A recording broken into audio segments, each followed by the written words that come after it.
बिस्मिल्लाहिर्रहमानिर्रहीम अस्सलाम वालेकुम व्यूअर्स। मैं हूं समीउल्ला, आप देख रहे हैं समीउल्ला फूड सीक्रेट। दोस्तों, आज आपके साथ नान पकोड़ा की रेसिपी शेयर करेंगे। कुछ ऐसी चीज़ें होती हैं जो कि हमें बचपन की बहुत ज़्यादा याद दिलाती हैं। तो आज की जो रेसिपी है ना, इसी तरह की है कि जब हम बचपन में नान पकोड़ा खाते थे और वो एक बहुत ही ज़बरदस्त उसके साथ एक चटनी सर्व की जाती थी, जो कि नान पकोड़ा या फ्राई चिकन के साथ और इस तरह की चीज़ों के साथ ये चटनी सर्व की जाती थी। और इसके अंदर जो पकोड़ा बनाने का मेथड है ना, पकोड़ा को हमने क्रिस्पी किस तरीके से करना है, इसको हमने किस तरीके से मतलब कि थोड़ी देर के लिए हम इसको छोड़ भी दें तो पकोड़ा फिर भी हमारा क्रिस्पी रहेगा और मज़ेदार बनेगा। तो आज की वीडियो के अंदर बेहतरीन किस्म का आपको पकोड़ा बनाने का तरीका बताऊंगा और उसी बचपन की याद को ताज़ा करेंगे कि जिस तरह हम नान पकोड़े स्कूल से लेके खाते थे, उसी तरह के नान पकोड़े आज घर में बनाएंगे। इस रेसिपी के अंदर सबसे पहले हम चटनी तैयार करेंगे। बिस्मिल्लाहिर्रहमानिर्रहीम।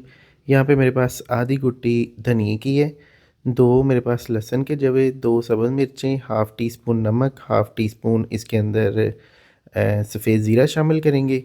तकरीबन 4 से 5 टेबलस्पून पानी डाल के इसको अच्छी तरह हमने ग्राइंड कर लेना है। फिर यहाँ पे हमारे पास इमली का पानी है। ये मेरे पास 2 टेबलस्पून इमली थी, इसका मैंने पानी निकाल लिया। ये इसके अंदर शामिल कर देंगे। एक छोटे साइज़ का प्याज, इसको बारीक काट लेना, रफली काट लेना, ये इसके अंदर शामिल कर देना है। 2 सब्ज़ मिर्चें, मिर्चों को भी हम छोटा-छोटा काट लेंगे। फिर यहाँ पे थोड़ी-सी मूली लेंगे, मूली को हमने कद्दूकस कर लेना है। ये इसके अंदर शामिल करेंगे, आधा लीमू शामिल करेंगे, 1 चुटकी इसके अंदर काली मिर्च का पाउडर शामिल करेंगे, 1 टमाटर, टमाटर को भी हमने बिल्कुल बारीक काट लेना है। अच्छा, ये हमारी बेहतरीन किस्म की पकोड़ा के साथ, फ़िश के साथ, रोस्ट के साथ या किसी भी नान रोटी के साथ अगर आप ये चटनी खा लेते हैं तो आपको मैं कहता हूँ कि सालन की ज़रूरत नहीं पड़ेगी, इतनी मज़ेदार है। तो चलें अभी पकोड़ा बनाना स्टार्ट करते हैं। तो पकोड़ा बनाने के लिए सबसे पहले हमने पालक लेनी है। अब पालक का जो हमने इंतख़ाब करना है ना, इसके अंदर हमने पालक के जो साफ़ पत्ते हैं वो इस्तेमाल करने हैं। अब पालक के अंदर कुछ ख़राब पत्ते भी होते हैं, मैं आपको अभी दिखाता हूँ। ये देखिए, इस तरह से हमने छोटे बड़े सारे पत्तों को संभल कर लेना है और एक जगह पे हमने इसको लगा लेना है ताकि हमें कटिंग करने में आसानी हो। ये देखिए, इस तरह के जिसमें सुराख है ना, ये हमने इस्तेमाल नहीं करने, क्योंकि ये इसके अंदर स्प्रे लगा होता है और सुंडी वगैरह इससे क्रॉस हुई होती है, तो ये हमने इस्तेमाल नहीं करने। इस तरह से हमने इसके मोटे वाले और जो एक्स्ट्रा डंडल है ये काट देने हैं। अब यहाँ पे देखें, कुछ पत्ते हैं और थोड़ी सी पीछे डंडी है। तो इस तरह से हम पालक का एक बंच बनाएंगे और ये कटिंग कर लेंगे। ये देखिए इस तरह से, ठीक है जी। इस तरह सिंपली आपने काट लेना है, इसमें कोई मुश्किल काम नहीं है। तो कटिंग करने के बाद फिर हम नेक्स्ट इसका प्रोसेस करेंगे। पालक को हमने अच्छी तरह धो लेना है, पानी वगैरह इसका ड्राई कर लेना है और फिर हमने इसको एक खुले बर्तन में शामिल करना है। इसके अंदर हम एक बड़े साइज़ का प्याज, जिसको मैंने रफली काट लिया जूलियन शेप में। फिर यहाँ पे एक आलू बड़े साइज़ का, इसको भी रफली जूलियन शेप में काट लेना है। 3 सब्ज़ मिर्चें, मिर्चों को भी इसी तरह जूलियन शेप में काट लेंगे। इसके अंदर से हम बीज वगैरह निकाल देंगे। फिर यहाँ पे इसके अंदर अनारदाना 1 टेबलस्पून शामिल करेंगे। फिर इसके अंदर 2 टेबलस्पून भर के कुटा हुआ धनिया शामिल करेंगे। मेन रोल जो है ना वो कुटे हुए धनिए का होता है।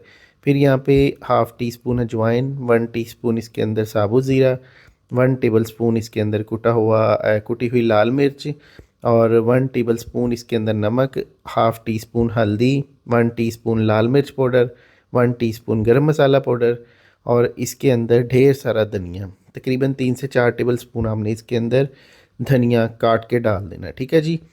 अब यहाँ पे हम इसको अच्छी तरह मिक्स कर लेंगे। तो जब बचपन में पकोड़े बनाए जाते थे ना, तब पकोड़ों के अंदर जो आलू थे ना, वो जैसे फिंगर चिप्स काटते हैं ना, इसी तरह लंबे लंबे आलू काट के और उसको सीधा सीधा काट दिया जाता था। तो इसमें आप कटिंग किसी तरह की भी कर सकते हैं, वो रफली कटिंग होती थी। इसको हमने थोड़ा सा बेहतर किया है। अब यहाँ पे इसके अंदर हमने 2 कप बेसन शामिल करना है और आधा कप इसके अंदर हमने मैदा शामिल करना है। बेसन इसके अंदर पकोड़ा बनाएगा, टेस्ट पैदा करेगा। मेन जो चीज़ है वो इसके अंदर बेसन है और जो मैदा इसके अंदर हमने डालना है ना, मैदा जो है अक्सर जो बाज़ार के अंदर जो सीक्रेट टिप होता है ना पकोड़े को क्रिस्पी रखने का ज़्यादा देर के लिए, वो इसके अंदर मैदा इस्तेमाल किया जाता है। अब हमने इसके अंदर पानी डाल के इसको अच्छी तरह मिक्स कर लेना है। मिक्स करके देखिए इसकी जो कंसिस्टेंसी है ना, ये बस बैटर थोड़ा सा नरम होना चाहिए। बैटर को हमने बहुत ज़्यादा हार्ड नहीं रखना। अगर हार्ड करेंगे तो पकोड़े भी हमारे अंदर से जो है ना वो बहुत ज़्यादा हार्ड बनते हैं, फिर वो खाने में अच्छे नहीं लगते। तो इसको थोड़ा सा नरम रखना है। नरम रखेंगे तो वो क्रिस्पी भी बनेंगे और अंदर से भी बड़े सॉफ्ट और मज़ेदार बनेंगे। तो देखिए इस तरह की इसकी कंसिस्टेंसी होनी चाहिए। फिर हमने इसको अभी सिंपली फ्राई कर लेना है। अब जब भी आपने इसको पानी डाल के इसका बैटर तैयार कर लेना है, तो अब आपने इसको छोड़ना नहीं है। अब आपने इसको फ़ौरी से फ्राई कर देना है। 5 मिनट के बाद फ़ौरी से फ्राई कर देना है। अगर हम इसको छोड़ देते हैं थोड़ी देर के लिए, आधे घंटे के लिए इसको छोड़ देते हैं, तो इसके अंदर जो हमने सब्जियां डाली होती हैं ना वो पानी छोड़ देती हैं और बैटर जो है हमारा बहुत ज़्यादा पतला हो जाता है। तो घर में अक्सर जो फीमेल्स कुकिंग कर रही होती हैं वो यही गलती करती हैं रमज़ानुल मुबारक में, और उसमें फिर ना ये प्रॉब्लम बनती है कि हमारे पकोड़े जो है ना वो बहुत ज़्यादा ख़राब से हो जाते हैं, वो सही नहीं बनते। तो हमने इस चीज़ का ख़ास ख्याल रखना है। फिर पकोड़ों को हमने गोल्डन कलर होने तक फ्राई कर लेना है। देखिए सिंपली हमने किसी भी शेप में इसको डाल देना पकोड़ों को। मैंने उसी तरह के बनाए हैं जिस तरह के बाज़ार में बनाते हैं। तो अब हमने इसको गोल्डन कलर होने तक फ्राई कर देना। फ्राई करने के बाद देखिए आप पकोड़ों की कंडीशन देखिए कितनी खूबसूरत है और कितने क्रिस्पी और मज़ेदार से पकोड़े हमारे तैयार हुए हैं। तो इसी तरह से हमारा दूसरा बैच भी तैयार हो गया, और दूसरा बैच तैयार होते होते हमारा जो पहला था ना वो तकरीबन आधा रह गया। उसमें से भी हमने खा लिए हैं। इतने ये मज़े के पकोड़े तैयार हुए हैं। इसके साथ अब हमने नान रखे हुए हैं। ये देखिए नान के साथ ऊपर पकोड़ा रख के और इसको इस तरीके से सर्व किया जाता है, और साथ में इसके साथ चटनी सर्व की जाती है। ये देखिए आपको साउंड इसका कितना क्रिस्पी है।